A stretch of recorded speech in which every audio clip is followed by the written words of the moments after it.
नमस्कार शेतकरी मित्रांनो, शेतकरी पुत्र 01 यूट्यूब चॅनलवरती आपण आज शेतीविषयी काहीतरी माहिती सांगणार आहे.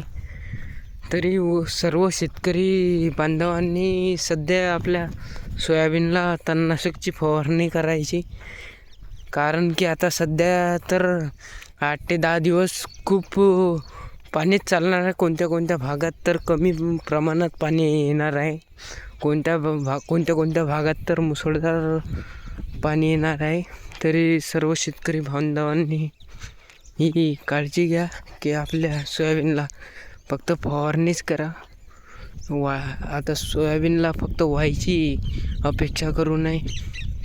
तरी सर्व मित्रांनी याची नोंद घ्यावी.